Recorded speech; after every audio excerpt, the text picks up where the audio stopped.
You are the best kept secret in your industry. And this bothers you because you know you have a very important message that could literally change lives, businesses, relationships.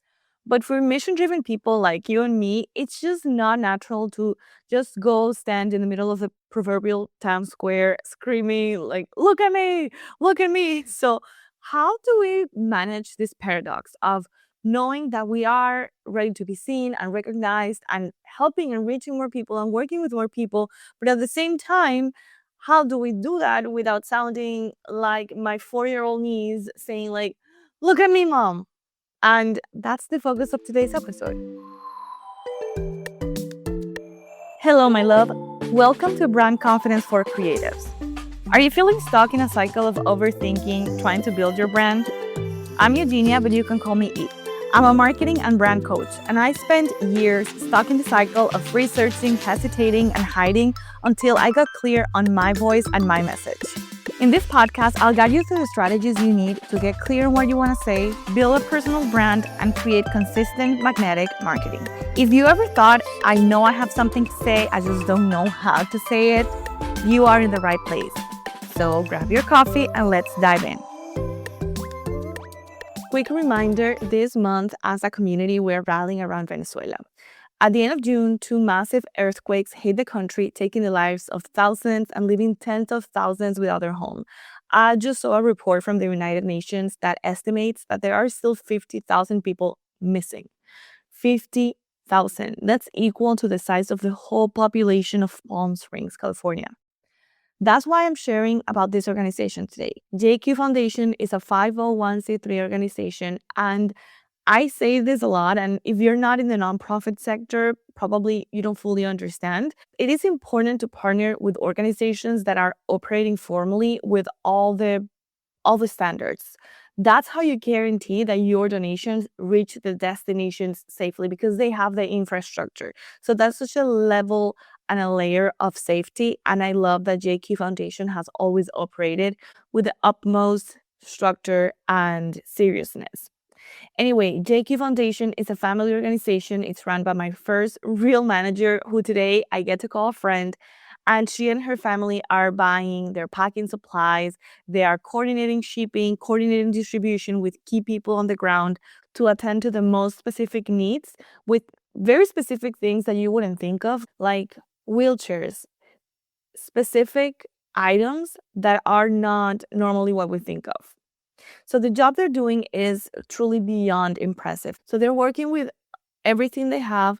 And if you have the possibility, your donation would make such a huge difference. So whether that's $10, 50, 500, everything counts.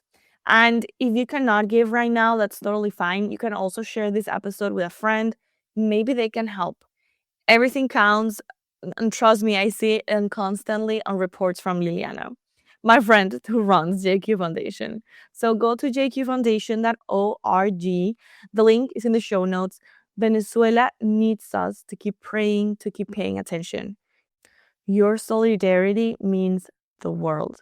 So, years ago, I got a message that changed how I think about visibility and reputation forever. A referral. And this was my first podcast management client. And the referral came from a woman who had never engaged with my content, who had never worked with me, not one like, not one comment. I didn't even know that she knew I existed. But when someone she knew needed help, she said my name. And here's what got me was so crazy. I never created an act for that woman. I never did the whole look at me dance for her. Like, she just watched me think, she just watched me show up, be consistent for months, and then decided on her own, even when she didn't have personal experience working with me. So for this specific case, I remember I was sitting on the couch, I was watching a show with my husband, and I randomly decided to look at the hidden requests from Instagram. And I had this message from like a week ago from this woman who ended up becoming my client, and I couldn't believe it. That day changed my perspective on content forever, on the role that your content plays on your business. And the point is that I think that the reason that you really haven't launched the thing or gone further with the platform that you want to create and how that's going to give you the visibility and the platform that you want to create is that you are a little bit tired. You are tired of posting every day or feeling like you have to post every day. So when you're not posting, you have it in the back of your mind. Tired of coaches telling you to share your morning routine and then be everyone's BFF online. I believe that you can be recognized in your industry without, quote unquote, literally like promoting yourself daily. That doesn't mean that I don't believe in selling daily, which is a different conversation, but your ideas and your communication can do the promoting for you. But that only works on the right platform, and it only pays if you do one thing most experts skip. So, what's happening? Let me say what I know you know, you might never say it out loud. You don't hate being visible. You hate what visibility seems to require, which is the whole posting daily like it's a part-time job, putting on a show, like a fake show for your life, only for content. So you do things you wouldn't normally do just because you want to show up in a certain way on content. Building a best friendship with strangers with the agenda from the start that you one day will just slide a whole like, oh, by the way, I have a program. You look at that and everything in you is like, I'm a professional, I have values, I have standards, I'm not a mascot of the social media lords. So you've been doing it halfway, posting, but kind of resenting it, promoting, but with very open invitations all the time, getting followers instead of clients. And that makes the whole grind feel even more pointless. And here's what nobody tells you. That daily grind is a platform requirement, specifically on social media platforms like Instagram, even LinkedIn. You gotta be there having conversations daily. It is not a marketing requirement per se. It's not part of a marketing best practice book. Instagram, for example, is built for frequency and a lot of FaceTime. And it does reward that BFF act because the BFF act keeps people scrolling. So you've been blaming yourself for hating a game that was never designed for someone selling expertise. We've now been able to use the rules of the game to our favor, and I love that. But the game to begin with is mainly social. And think about how you personally decide someone is the real deal. It's never the post that says, oh, this is why I'm perfect, work with me. It is never the post that is very official and says, I'm so honored to announce XYZ. You decide that you want to work with someone after you've heard them think. They've diagnosed your problem with precision, maybe on their content, maybe on a newsletter, maybe on a podcast that you heard them.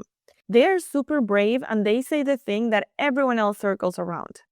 And then something in you goes, okay, she gets it. She gets me. She's the one. Nobody experiences that as self-promotion. When that person says, okay, and I have this opportunity to work with me, you jump. And trust me, I did that a month ago. This coach, she's in marketing, she's in transformational coaching, and she sent an email after months or probably over a year of not sending an email saying, hey, I have this opportunity for this particular coaching call we're going to uncover the things that you've been having and the conversations you've been wanting to lead but haven't been able to put together and see the thorough line. I was like, yes, please, because I already know her ideas. And this offer was so specific. And that is the strongest promotion that exists. The one that people are pre-sold on you. So by the time you tell them, this is how we work together, it is an obvious yes to them.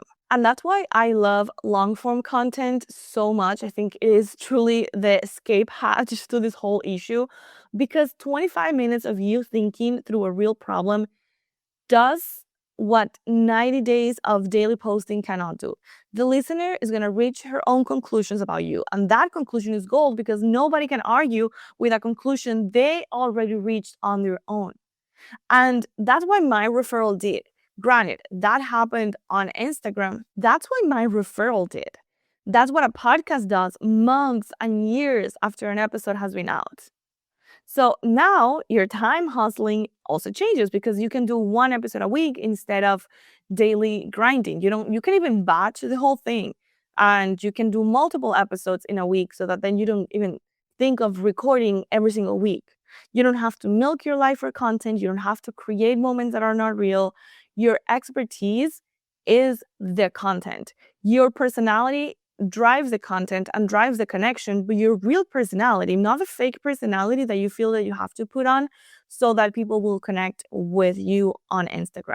And let me give you an example. This happened with one of my podcast management clients a while ago.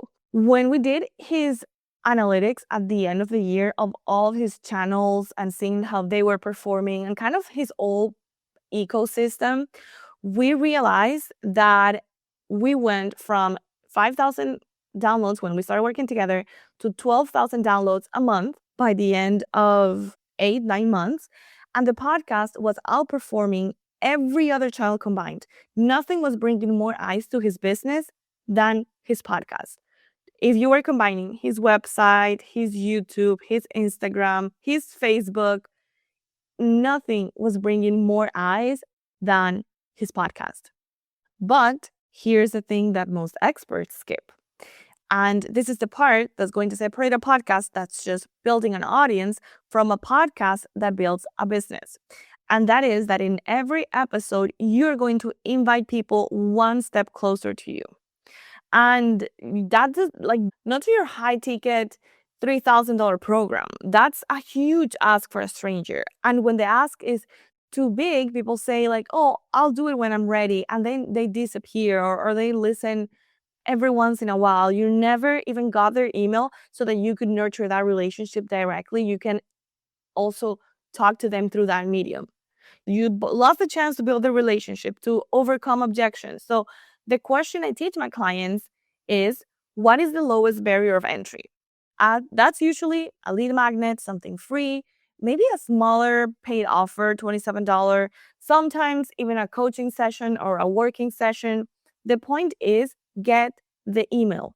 That's the sell of the episode. The big yes come later through the relationship. And yes, I have to say, there are seasons where you pitch the big thing directly because you are launching, because it is strategic, because you're making a strategic push. So you are talking about the main high ticket thing. But if on every episode you are pitching the high ticket thing, you are leaving the opportunity on the table to get the person to the next easiest yes of giving you their information. And that's how you get the lead. Remember, the default on the podcast is get them one step closer. Because here's my whole belief about this. Selling isn't the desperate part. Selling with no trust, though, is the desperate part. When your episode just demonstrated your thinking for 20 minutes, the invitation isn't begging, truly. It's hospitality. It's saying, I know you like this, so here's how I can solve your problems in a higher capacity. So imagine this. Recognized in your industry, clients arriving convinced, and your week has one recording session in it instead of 7 acts that you're putting on for Instagram. That's not a personality change. That truly comes from a platform change. So now, here's where I would normally give you the lowest barrier of entry to my world to prove my point. But you know that this month we are rallying around Venezuela, so I want to remind you of my earlier ask. Any amount you can donate to help families impacted by the double earthquake in Venezuela makes a huge difference. And the team at JQ Foundation is the best at doing this. You can go to jqfoundation.org and support with any amount you can. And if you want to connect with me, my information, my Instagram, my email, they're always in the show notes. And I'm so excited to hear from you. Un beso. I hope you enjoyed today's episode. If you loved it, don't keep it to yourself. Send it to a friend who's also trying to grow their brand without losing themselves in the process. And if you want to make my day, drop a quick review on Apple Podcasts. Seriously, it means the world to me. And I know that this show is helping you show up with confidence and clarity. See you back here soon for the next episode. Un beso.